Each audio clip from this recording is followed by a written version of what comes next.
Bizning bugun o'rganadigan Allohning ismi bo'lsa, nihoyat ulug', nihoyat zur bo'lgan. Bugungi kunda bo'lib biz nihoyat ehtiyojli bo'lgan bir ism. U qaysi?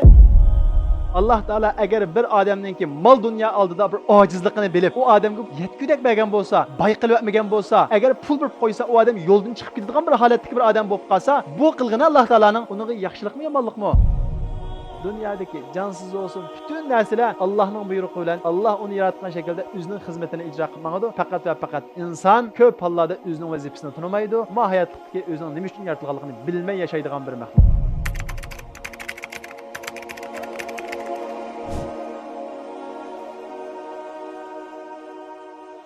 Hoş, unda olsa bizning bugun o'rganadigan Allohning ismi bo'lsa, nihoyat ulug', nihoyat zur bo'lgan. Bugungi kunda bo'lib biz nihoyat ehtiyojli bo'lgan bir ism. U qaysi? Al-Hakim ismi. Alloh taolo biz ibodat qiladigan, biz ishongan Alloh taolo Al-Hakim, hikmat bilan chiquvchi Alloh. Alloh taolo o'zining bu ismini Qur'on Karimda 91 yerda tilga olgan. 91 yerda tilga olgan nega bilamsizlar? 91 qatim ey bandalarim men hakim deydi. Bu Allohning bu ismining ne kadar ulug'ligi, bizning o ismni tushunishga ne kadar ehtiyojimiz bor ekanligini ko'rsatadi. Xo'sh, unda bo'lsa, Allohning Al-Hakim ismining birinchi ma'nosi qilgan bütün ishlarda yuzlarcha, minglarcha hikmat bo'lgan zot deydi. Bizning irodamizning ustida bo'lgan nurg'un ishlar yuz beradi. Masalan, kasallik deymiz. Ba'zi musibatlar keladi. Bizning ilgimiz emas bu. Alloh taoloning bevosita keladi. Ko'p hollarda biz buni tushunmaymiz. Bir odam taqvo bo'lgan sari ba'zi musibatlar kelsa, texnik tushunmaydi. Besh vaqt namozda masjidga chiqib, hatto tahajjud o'qib, o'shunda qilgan sari bu odamga bir kasal tegdi deydi. Va yoki bu odam bir musibatga uchradi.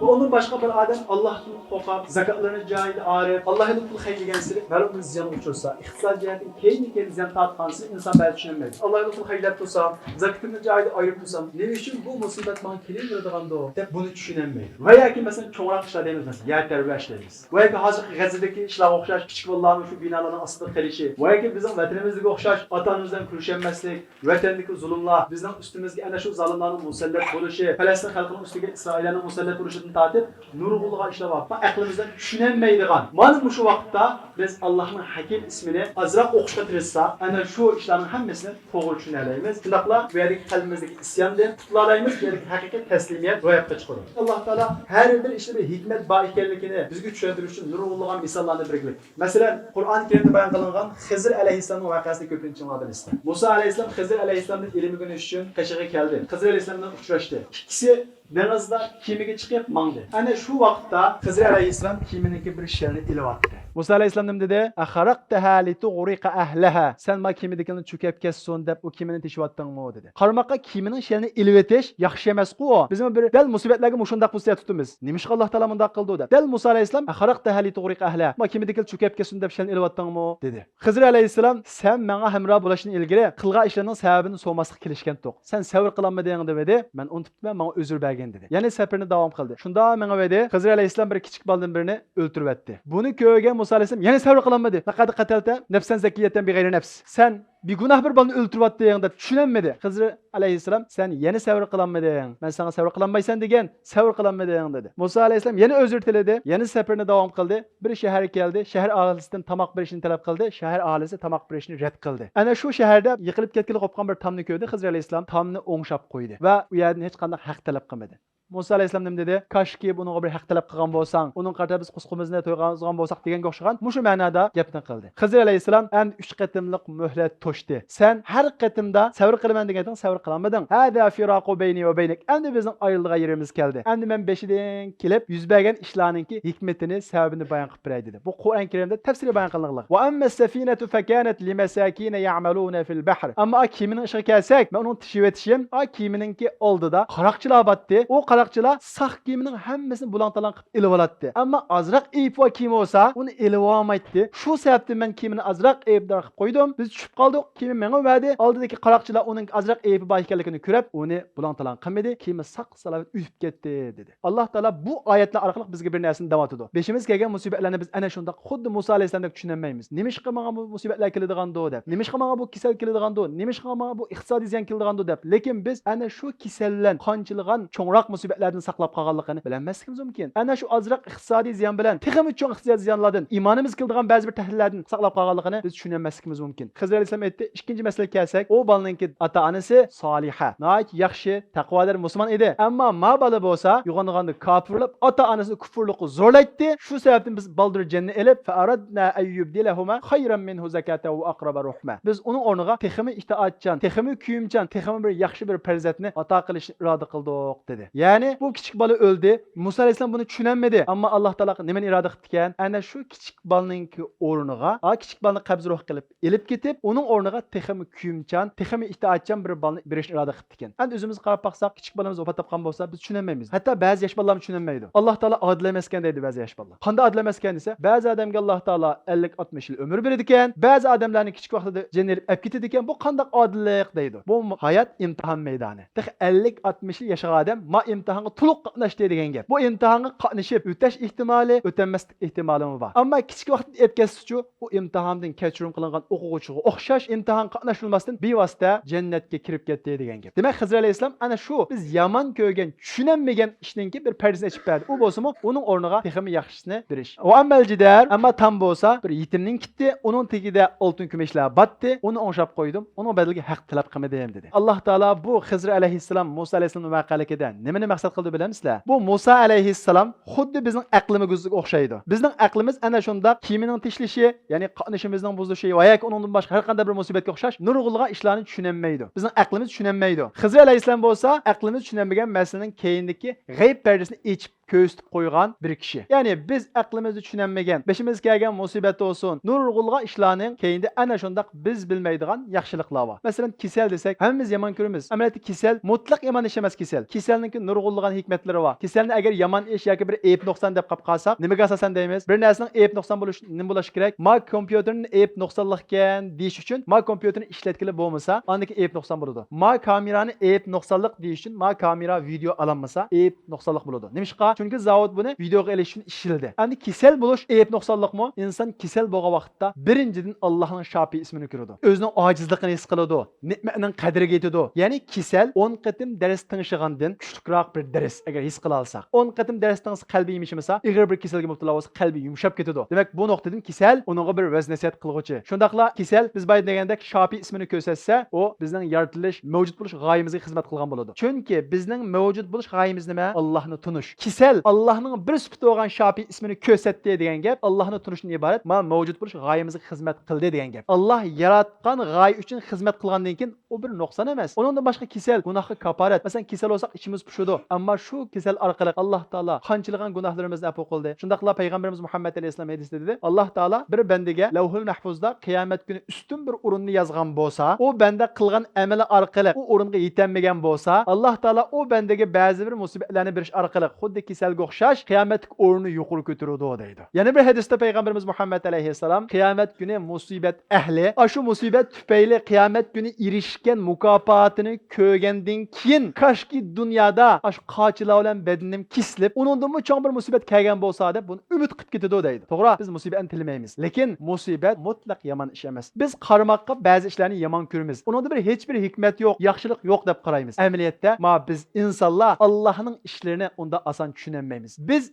insonlar cheksiz ilmi olgan, cheksiz qudrati olgan Allohning ilmini emas, o'zimizdan cho'ngroq odamlarning ishini tushunmaymiz biz. Masalan, biz cho'nglarning qilgan ishini, cho'nglarning qilib yurgan ishini, dadimizning qilib yurgan ishini jamiyat tushunmaydi deymiz. Yoshimiz yo'g'ingan siri dadimiz to'g'ri qilgan, dadimiz to'g'ri debdikan deymiz. Bu yerdagi farq nima? Faqat bir qancha yosh farqi tufayli biz dadimizning qilgan ishini to'g'ri tushunmaymiz. Ya'ni dadimizning qilgan ishining hikmatini tushunmaymiz. Yosh farqi. Endi bir cheksiz ilmga ega bo'lgan, cheksiz qudratga ega bo'lgan Allohning qilgan ishlarini, ya'ni bizning beshimizga kelgan musibat bo'lsin, va yetarvash olsun, nurg'ulg'a ishlar va Alloh taolo tarafidan keladigan, Alloh taolo bevosita mudaxil qilsa qila oladigan o'sha ishlarni tushunmasligimiz nihoyat normal. Ammo bizning talab qiladigan nima? Bevosita teslimiyet. Allohning har bir ishida hikmat bor. Ba'zi kalimiz kelib qoldi. Alloh taolo nima uchun mushu Xitoy zolimlarni bizning kalimizga musallat qilgan-tu deb buni bir yomon ishdek ko'ramiz. Bu mutlaq yomon ish emas. Alloh taolo mushuning hikmatini tushunmay qolmasin deb Fir'avnning voqeligida mundaq bir oyatni bayon qiladi. Alloh taolo Qur'on Karimda inna fir'auna ala fil ardi va ja'ala ahlaha shi'an yastad'ifu ta'ifatan minhum yuzabbihu abna'ahum va yastahyi nisa'ahum. Shubhisizki Fir'avn zaminda zo'migarlikda haddidan oshdi. Ahalisini bo'laklarga bo'lib, ulardan bir toifini, ya'ni ya'ni Bani İsrailni buzaq qildi, ularning o'g'illarini o'ltirdi, qizlarini hayot qo'ydi. Innahu kana minal mufsidin. U buzg'unchilarning ide deydi. Dal bizga zulm qilgan zolimga o'xshaydi. Ana shu bizga zulm qilgan zolimmi o'zining xalqini ikkiga bo'ldi. Uyg'ur, Xitoy deb, yoki musulmon kafir deb. Musulmonlarga zulmni haddidan ziyoda saldi, erlarni o'ltadi, kamplarga suludi. Keyin sababni bayon qildi. Va nuridu an namunna alallazina istud'ifu fil ardi va naj'alahum a'immatan va naj'alahumul varithin. Biz ana shundaq Bani İsrailning beshiga fir'avndak bir zolimni musallat qilish orqali nima ish qilamiz? Va nuridu an namunna alallazina istud'ifu fil ard. Biz ash zulmga uchragan xalqni imom qilishni, rahbar qilishni iroda qilamiz deydi. Demak, u yerdagi raqibning, zolimning cho'ng bo'lganligi Bani İsrailni u yerdagi bir texmi cho'ng bir urunga hozirlayotganligidan Alloh taolo bishorat berdi. Balkim bizning bu bushonligimiz uningga yaramasimi, bizning avlodlarimiz uchun Alloh subhanahu va taolo butun dunyo qo'rqayotgan zolimlarga meydan o'quvdak avlodlarni chiqarishni iroda qilgan bo'lishi mumkin. Agar qiyomat kuni dunyo qo'rqayotgan ana shu zolimlar ustidan agar biz o'zimizni isloh qila olsak, bizning yoki biz isloh qila olmasak, bizning keyin kelgan avlodlarningki ana shu zolimlardan ustun bo'lib, dunyoda Alloh taolo degandek a'imma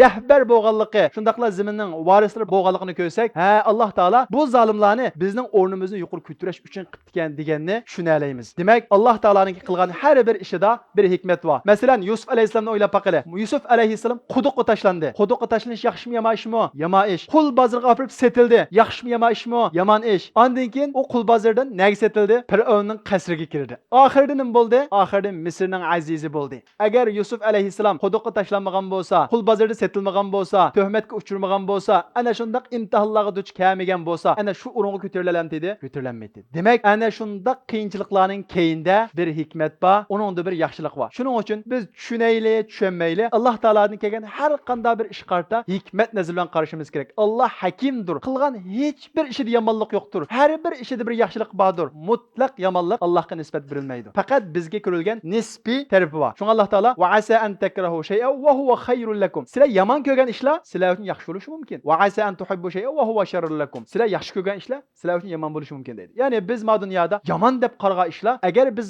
uni o'qisak, Allohning hakim ismini ko'ralamizda, uning bir yaxshi ish ekanligini ko'ralaymiz. Masalan, ba'zi odamlarni Alloh taolo ixtisossizlik bilan, namratlik bilan imtihon qilishi mumkin. Bu faqirchilikni biz yomon ish deb bilamiz. Alloh taolo agar bir odamningki mol dunyo oldida bir ojizligini bilib, u odamga yetgudak bergan bo'lsa, boy qilib etmagan bo'lsa, agar pul berib qo'ysa, u odam yo'ldan chiqib ketadigan bir holatdagi bir odam bo'lib qolsa, bu qilgani Alloh taoloning uniga yaxshilikmi, yomonlikmi? Dal yaxshilik. Yana shuningdek, ba'zi odam faqirchilik tushib qolsa, yomon yo'llarga kirib ketadigan, ana shunda qabih odam bo'lib ketadigan bo'lib qolsa, Alloh taolo u odamga pul bergani, yana yaxshilik. Demak, nima ish qilsin, Alloh taolo biladi. Shunga Allohning Hakim ismi Alim degan bu ism bilan belli qiladi. Nurg'un yerda Qur'on Karimda nima ishqa? Alloh taolo biladi va hikmat bilan ish qilguvchi. Alloh taolo bir odamni namrat qilgan bo'lsa-mu, biladi, bilib namrat qildi. Shu namratlikda yaxshilik bor. Bir odamni boy qilgan bo'lsa-mu, biladi, bilib uning shu boy qilishda bir yaxshilik bor. Shuni boy qildi. Biz xuddi İbrahim haqqı degandek nishimiz kerak. İbrahim haqqining mundaq bir shiri bor. Janobi haq sharrilari xayri aylar. Ya'ni Alloh taolo yomon ishlarni yaxshi qiladi deydi. Ya'ni Alloh taolo tarafidan biz yomon deb ko'rgan ishlar aslida u yaxshi. O'ylamag'in hech yomon aylar. Hargiz o'ylab qolmag'inki Alloh taolo yomonlik qiladi bizga deb o'ylab qolmag'in. Arif zotlar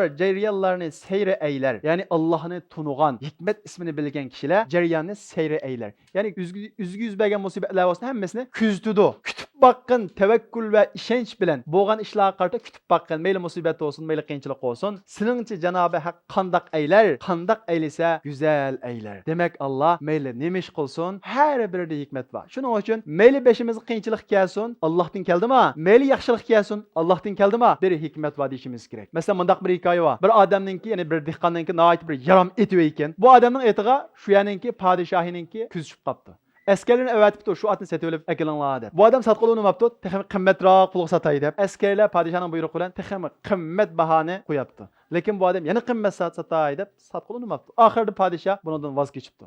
Voz kechgandan keyin nurg'ilgan puldan mahrum qoldimi? Qo'lin qo'shonlari, xotin bolalari, ahmoq odam otni sotmay, agar sotgan bo'lsak, bayashat yashaytoq deb. Bu odam shu hikmat nazar bilan qarab, bir hikmat bordi debdi. Shunda tursa, bu ot yo'qolib ketibdi. Yo'qolib ketgandan keyin malomat texmi olibdi. Bu odam debdiki, bu bir musibat, buningdan bir hikmat bo'lishi mumkin debdi. Shunda tursa, bu qechib ketgan ot o'ziga o'xshash yaram otdan 10 nechini agashtirib ketdi. Xotin bola qilib kirib, "Voy, sil to'g'ri debdikanlar. Bunun bir yaxşılık var ekan deb xo'shlab ketibdi. Qo'lin qo'shanlardan hammasi xo'shlab ketibdi. Bu odam yana aldirmanglar. Buningda nima ish biz o'qimaymiz debdi. Bu odamning o'g'li yengida kelgan atlarni ko'ndiriy deb minib ko'ndirish jarayonida otdan yiqilib putsim ketibdi. Buni ko'rgan qo'lin qo'shanlari, ayol bolalar bu otni akilish yaxshilik yo'q ekan. Bolamizning putsim ketdi debdi. Ya'ni musibat keldi bizga debdi. Bu odam yana aldirmanglar. Bu musibat olmasligi mumkin. Bizga musibat ko'rinadi bu. Musibat olmasligi mumkin debdi. Shunda turgan mezgilda shu davlatga sirtdan dushman bostirib kelib, podshohdan buyruq tushib, butun yoshlarning hammasini yig'ish buyrug'i tushibdi. Tushgandan keyin u odamning o'g'liniki putsim ketgan bo'lg'achqa askarlikka tizimlanibdi. Ayol bolalari, "Voy, sizlar rost deb turganlar, bu musibat emas ekan. Bu mana putsim ketish tufayli men urushga chiqishdan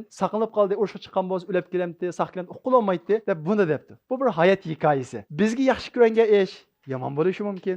Bizga yomon ko'rgan ish yaxshi bo'lishi mumkin. Ya'ni qandalan bo'lmasin, Janobi Haq nima qilsa, uningda bir yaxshilik bor, uningda bir go'zallik bor. Buningga biz ishonch bilan qarashimiz kerak. Ya'ni Allohning hakim sifatiga ishonch bilan, haqiqiy iymon bilan qarashimiz kerak. Masalan, Yaqub alayhissalom eng amroq bolasi bo'lgan Yusuf alayhissalomdan ayirib qoldi. Ana shundaq hasrat firoqida necha yil azoblangandan keyin ocharchilik yuz berib ketib, Misrga borib oshqa akinglarda bolalarini avatdi. Bu jarayonda yana bir amroq bolasini ayirib qoldi. O kim? Bunyamindan ayirib qoldi. Bir musibatmi o? Musibat. Yaqub alayhissalom nima dedi? Asallahu ay ya'tiyani bihim jami'a. Alloh taolo u orqali menga ilgari yo'qolib ketgan Yusuf alayhissalomdan bil qaytirib akib berishi mumkin dedi. Mana bu Allohning Hakim ismiga bo'lgan haqiqiy iymon. Shuning uchun aziz qarindoshlar, bizning beshimizga qanday bir musibat kelsin, qanday bir ziyon kelsin, biz uningdan Allohning hikmat ismini o'qishga tirishimiz kerak. Shundaqla Alloh hikmat bilan ish qilg'uchidir. Bu kasallanmani nurg'unlagan cho'ng ziyonlarni saqlab qolgan bo'lishi mumkin. Bu iqtisodiy ziyon bilan nurg'unlagan ziyonlarni saqlab qolgan bo'lishi mumkin. Bu ishlanmani men ko'rmagan, men bilmagan nurg'unlagan ziyonlarni saqlab qolgan bo'lishi mumkin deb bu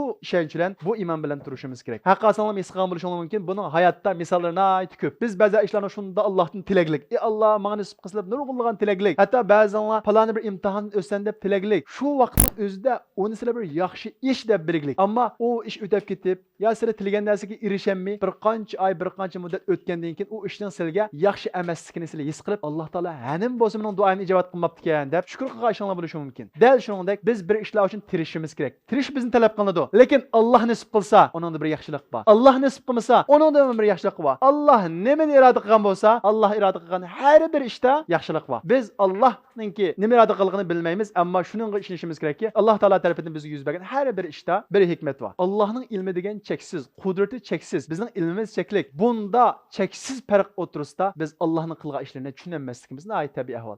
5 yoshlik bolaga onasi yig'latqizib tamoq yegizadi. Agar ashuni o'xshash 5 yoshlik boladan birisi onasi yig'latqizib tamoq yegizayotgan yoki yig'latqizib do'ri yegizayotgan bir bolani ko'rsa, uni yaxshi deb qaramdi yoki yomon deb qaramdi. Voy, uni qiynayotibdi deb qarashi mumkin. Va yoki bir opisini operatsiya qilgan bir operatsiya xonga kirsa, uni bir qonxo'r bir ish qilib o'tibdi deb o'ylab qarashi mumkin. Aql chong odamchi, ya u bir yaxshilik, u bir kuyinish, u bir shafqat, operatsiya bir shafqat, tamoq yegizish bir shafqat, u do'ri yegizish bir shafqat. Allohning ishlari dal shunga o'xshaydi. Ya'ni Allohning shafqat shapaloqlari deymiz ya. Biz kelgan musibatimi bir shafqat. Xuddi bir odamning gilamni yoki kigizni kaltak bilan urib qaqultganligini ko'rsak, odam kigiz yoki gilamni jazolab o'tibdi deb o'ylamdi. Yo'q, qarmoqqa urug'liq shundaqo, ammo o gilamni tozalash, o bir yaxshilik o. Dal shunga o'xshash Allohni biz kelgan musibatlari shunga o'xshaydi. Demak, Allohning Al-Hakim ismidan birinchi qilib o'rganganimiz Allohning qilgan har bir ishida, mayli bizga yaxshilik ko'rilgan, mayli yomonlik ko'rilgan, har bir ishida son-sanoqsiz hikmatlar bor. Unda bo'ldi ekan, dunyoda ansiragidek ish yo'q. Dunyoda qo'rquvdek ish yo'q. Alloh tarafidan bo'ldimi? Hech bir ansirashga, qo'rqishga ehtiyoj yo'q. Ikkinchisi, Alloh subhanahu va taolo biz yuqorida o'tgandek qilgan ishlarda hikmat, foyda, muddo bo'lgandek yaratgan bütün mavjudotlarda son-sanoqsiz hikmatlar, son-sanoqsiz foydalar, son-sanoqsiz g'oyalar bor. Ya'ni Alloh taolo hikmat bilan yaratquchi. Hikmat bilan yaratquchi degan gap ma'lum foyda, manfaat bilan yaratquchi, shundaqla har bir narsani o'z o'rnida yaratquchi degan gap. Allohning har narsani o'z o'rnida yaratganligini shunda ham o'zimizdan badan qarasak his qila olamiz. Masalan, qarab boqaylik, ko'zimiz nihoyat yumshoq, nozik. Bu yumshoq ko'z naga qo'yloqliq, kavak, mana tagisima zaxmiymaydigan, nihoyat o'lchamlik o'rinlashtirilgan. Mana bu yerda bir Allohning hikmat tamog'ini ko'raymiz. Ondan boshqa yulun desak, nihoyat nozik, naga o'rinlashtirilgan, zanjirdek nihoyat puxta, mustahkam bir qo'rg'on ichiga o'rinlashtirilgan. Minga desak, nihoyat nozik, naga o'rinlashtirilgan, puxta bir suvoqning ichiga o'rinlashtirilgan. Demak, yaratishda naqadar hikmat bilan, ya'ni o'z o'ringa qo'yib yaratganligini bu yerdan ko'raymiz. Masalan, deylik, chechimizda sezgulik yo'q. Agar chechimizda bir sezgulik va holat yaratgan bo'lsa, bu yerda bir hikmatsiz yaratish bo'ladi.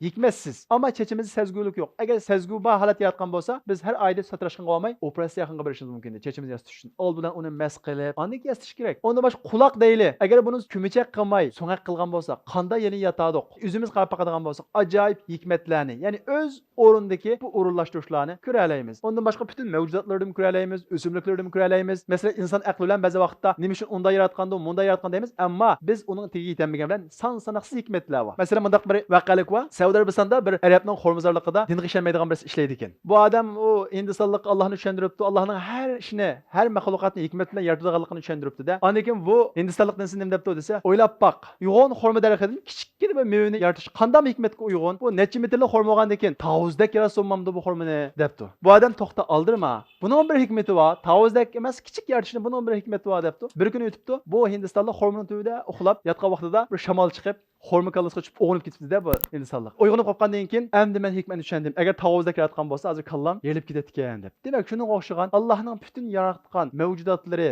nabotlari, o'simliklari har birida biz bilmaydigan son-sanoqsiz hikmatlar bor. Masalan, yomg'ir deymiz. Millionlarcha hikmatlar bor. Yomg'irning nima foydasi bor? Yomg'ir bo'lmasa hayotlik bo'lmaydi. Agar shoirlardan so'rasak, yomg'irning nima foydasi bor deb, she'r yozishga foydasi bor deyish mumkin. Chunki yomg'ir ilhomga oid yaxshi deyish mumkin. Demak, har bir odam o'ziga tushliq hikmatlarni ola oladi. Allohninki yaratgan maxluqotlar ondan boshqa Allohning buyurgan, cheklagan ishlarida nurg'ulg'a hikmatlar bor. Biz Alloh taolo nima uchun buningga buyurdi deymiz? Nima uchun undan chekil deymiz? Biz uning hikmatini ko'p hollarda bilmaymiz, ammo ba'zisini bilalaymiz. Biz shu bagin bilan Allohning Hakim ismiga haqiqiy musulmon bo'lamiz, taslimiyatimizni topshiramiz. Shuning bilan biz bu imtihon o'tgan bo'lamiz. Masalan, ba'zi bilalaydigan ishlarimiz shu. Alloh taolo nima uchun zinodan chekildi? Nasabni saqlash uchun. Nima uchun hayoqni chekildi? Aqlni saqlash uchun. Nima uchun qotillikni chekildi? Hayotlikni saqlash uchun. Allohning cheklagan nurg'ulg'a ishlarining hikmatini bilalaymiz. Yana shunday nurg'ulg'a ishlarning hikmetini bilenmeymiz. Endi biz hikmetini bilenmedik deb onu amal qilmasak, bu haddimizdan oshqanlik, o'zimizni bilmaganlik bo'ladi. Demak, Alloh subhanahu va taolo ana shunday hikmetli zotki, har bir narsada nurg'ulg'an hikmet va hech bir narsani o'rinsiz, hikmetsiz yaratgan zot emas. Endi ana shunday hikmetli zot, meyli buyurgan ishlarda olsun, meyli cheklagan ishlarda olsun, meyli bergan narsalarda olsun, meyli bizga bermagan narsalarda olsun, har bir hikmet bor ekan. Bizni yaratishda albatta bir hikmet bor. Bizni hargiz bekardan bekar yaratmadi. Ana shunday qarab baqsak, mavjudotlar olsun, narsalar olsun, nurg'ulg'a hikmatlar bor ekan. Bizdek bir aql egisi, shundaqla u yaratgan narsaning hammasi biz uchun xizmat qiladi ekan. Quyosh biz uchun xizmat qiladi ekan, suv biz uchun xizmat qiladi ekan, havo biz uchun xizmat qiladi ekan. O'sha xizmat qilgan, o'sha insonningki behuda, ahamiyatsiz, vazifasiz yaratilishi aqlga uyg'unmi? Asla uyg'un emas. Shunga Alloh subhanahu va taolo afa hasibtum annama xalaqnakum abatha va annakum ilayna la turja'un. Sizlar o'zinglarni bekardan bekarga yaratdik deb o'ylab qolansizlar. Ma ko'z bekarga yaratmoqlik, quloq bekarga yaratmoqlik, qo'l bekarga yaratılmaqlıq, bir olma bekarga yaratılmaqlıq, nashfit bekarga yaratılmaqlıq, havo bekarga yaratılmaqlıq. Acaba shu inson uchun xizmat qilgan bütün narsalarning bir xizmati bor ekan. Ma bizning dunyoda xizmatimiz yo'qmi? Afsuski, dunyodagi jonsiz bo'lsin, bütün narsalar Allohning buyrug'i bilan, Alloh uni yaratgan shaklda o'zining xizmatini ijro qilmaydi. Faqat va faqat inson ko'p hollarda o'zining vazifasini tunamaydi. Mohiyatlikdagi o'zining nima uchun yaratilganligini bilmay yashaydigan bir maxluq. Shuning uchun bizga kitob tushirilgan, shuning uchun bizga payg'ambarlar avatilgan, shuning uchun bizga payg'ambarlarning varisi ana shu payg'ambarning izini mingib o'zimizningki vazifasini tunishtirib kelgan. Demak, Alloh subhanahu va taolo ana shunda bütün ishlarda hikmat bilan yaratquchi zot. Unda bo'lgan ekan, biz bu Allohning Al-Hakim ismidan nimalarni o'rganamiz? Birinchidan Allohning Al-Hakim ismidan taslimiyat o'rganamiz. Alloh subhanahu va taolo har bir ishida bir hikmat bor ekan, bergan ishida, cheklagan ishida, buyurgan ishida, to'sqan ishida bir hikmat bor ekan. Biz uning hikmatini tushunmagan, nurg'ulg'an ishlar va u ishlardan bir hikmat bor. Buningga taslim bo'lish, ya'ni haqiqiy musulmon bo'lish Al-Hakim ismidan oldigan birinchi darsimiz. Shuning uchun beshimizga kelgan musibat olsun, va yoki qiyinchilik olsun, kasal olsun, asla va asla isyon qilishga bo'lmaydi. Ya'ni Alloh Hakim ya, nurg'ulg'an ishlarning hikmatini ko'rdik ya, endi ko'rmagan ishlar kelgan vaqtda isyon qilandik, asla undaq emas. Shunga buning qarta xuddi Yaqub alayhisalomdek asallohu ayatiyani bihim jami'a. Umidki Alloh taolo menga ikkilisini birga qaytirib berishi mumkin. Shunga o'xshagan Alloh taolo menga manchilik ziyon tatqizgan bo'lsa, necha mingni foydasi berishi mumkin. Bu ziyon bilan mendan texmi cho'ng ziyonni saqlab qolgan bo'lishi mumkin deb bu xil taslimiyatni o'zimizda yetildirishimiz kerak. Ikkinchisi, Alloh subhanahu va taolo hech narsani hikmatsiz yaratmaydi ekan. Bizdek bir insonni hikmatsiz yaratmadi. Unda bo'lgan ekan, shu hikmatga uyg'un yashashimiz kerak. Alloh subhanahu va taolo insonni nima uchun yaratdi? Va ma xalaqtul jinni val insa illa liya'budun. Inson va jinni Alloh rozi bo'ldigandek yashash orqali ibodat qilish uchun yaratdi. Biz bu vaqtda ko'p to'xtaldik. Uchinchisi, Alloh subhanahu va taolo hikmatli zot ekan. Har bir ishida hikmat bor ekan, Allohdan biz hikmat so'rashimiz kerak. Aziz qarindoshlar, hikmat Allohning bandalariga bergan noydi cho'ng ne'mati. Va may yu'tal hikmata faqad utiya khayran katira. Hikmat berilgan odamga nihoyat ko'p yaxshilik berilgan bo'ldi deydi Alloh taolo Qur'on Karimda. Hikmat degan nima? Hikmat deganimiz to'g'ri ishni to'g'ri vaqtda, to'g'ri odamga qilish ma hikmet oldu. Nurgullarımız doğru gap qilishimiz mumkin, ammo gapimiz to'g'ri bo'lsa-mu degan urun xato. Degan urun to'g'ri bo'lsa-mu degan odam xato. To'g'ri ish qilishimiz mumkin, ammo ishimiz to'g'ri bo'lsa-mu urun xato, sharoit xato. Bu bir hikmatsizlik. Shuning uchun ilm tilash bilan birga hikmat so'rash nihoyat muhim. Eng ko'p hikmat berilgan kishi kimdir? Payg'ambarimiz Muhammad alayhisalom. Payg'ambarimiz Muhammad alayhisalom ipi to'g'ri, deydigan odami to'g'ri, o'rni to'g'ri. Shundaqla ishlatgan odami to'g'ri. Masalan, Payg'ambarimiz Muhammad alayhisalom Madinaga nimishni Hazrati Umar ibn Xattobni avatmadi, nimishni Hazrati Abu Bakrni avatmadi. Uning uchun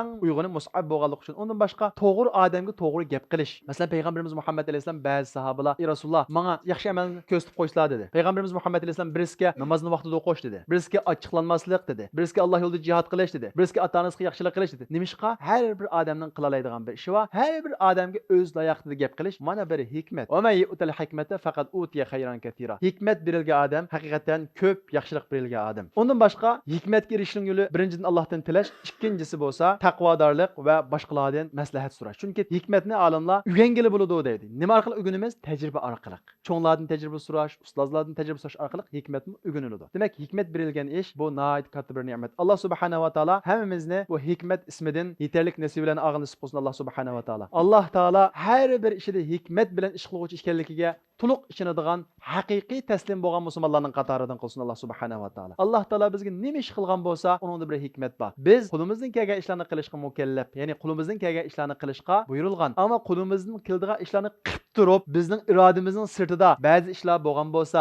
ba'zi yollar kelgan bo'lsa, ba'zi musibatlar kelgan bo'lsa, Al-Hakim Alloh. Alloh hikmat bilan ish qiluvchi. Buningda bir yaxshilik va deb Allohga haqiqiy shaklda ishni olsak, ondan keyin bizni bo'lalaymiz, Abdul Hakim bo'lalaymiz. Ya'ni Alloh haqiqiy taslim bo'lib, Allohningki har bir ishda hikmati bor ekanligi ishni olgan vaqtimizda, ondan keyin biz Abdul Hakim bo'lalaymiz. Alloh subhanahu va taolo hammamizni ana shundoq Abdul Hakimlarning qatoridan qilsin. Allohga to'liq taslim bo'lgan kishilarning qatoridan qilsin. Va axiru da'wana anil hamdulillahi robbil alamin.